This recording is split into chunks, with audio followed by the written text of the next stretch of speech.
Idéer skabes på mange forskellige måder, steder og tidspunkter. I denne sammenhæng tages der udgangspunkt i Aalborg Kommunes ældre- og handicapforvaltning, og hvordan idéer går til spilde, som systemet er nu. Der ønskes en platform for medarbejdere til deling og gennemførelse af diverse idéer. Her ses vejen fra en idé, som det er nu, fra start til slut. Idéen kan gå flere veje, men ender normalt i sidste ende med en godkendelse eller en afvisning. Det starter med, at medarbejderne i Aalborg Kommunes ældre- og handicapforvaltning er på arbejde. Undervejs observeres der nogle problemer. På disse problemer findes nu en løsning. En idé er født.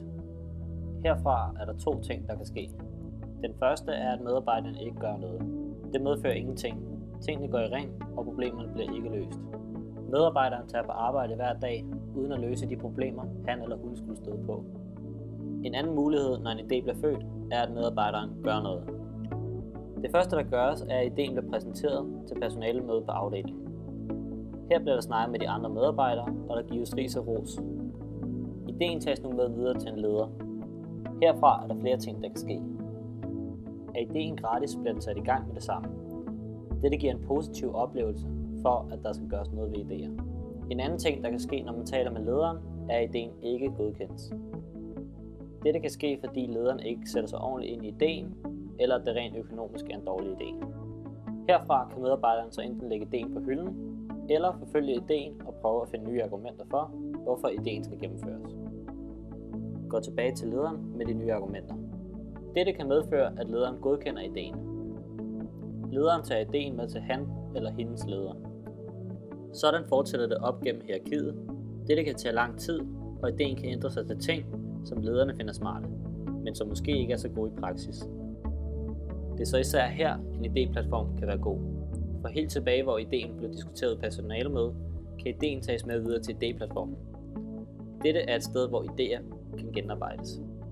Vi kalder dette sted idémaskinen. Når idéen kommer til platformen, kommer den i form af en video, som medarbejderne optager ved hjælp af idémaskine-appen, som guider, redigerer og uploader idéen.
Hej, mit navn er Sosu Morgen. Jeg har et problem herude på Birkevold Plejehjem.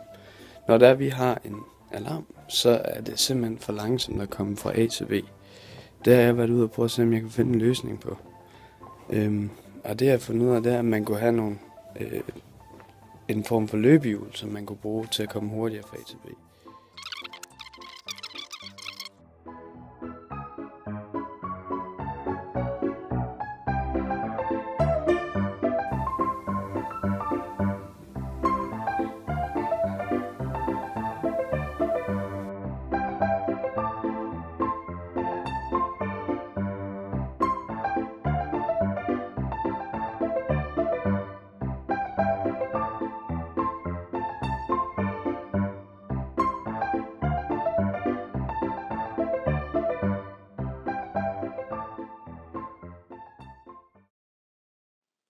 Det smarte ved platformen er, at idéen kan komme hele vejen rundt til næsten alle 7.000 medarbejdere. Der kan tales og diskuteres med alle, for hvem idéen er relevant. Herefter er der en innovationsgruppe ansat til at vurdere, videreudvikle og planlægge, hvordan idéen fremover skal implementeres i ældre- og handicapforvaltningen. Denne gruppe består af forskellige fagområder. Studerende i Aalborg kunne tages med ind over denne innovationsgruppe, da det nogle gange er godt at få et anderledes blik udefra. Alt dette vil være med til at gøre hverdagen bedre i Aalborg Kommune, både for medarbejderne, men også for borgerne i Aalborg.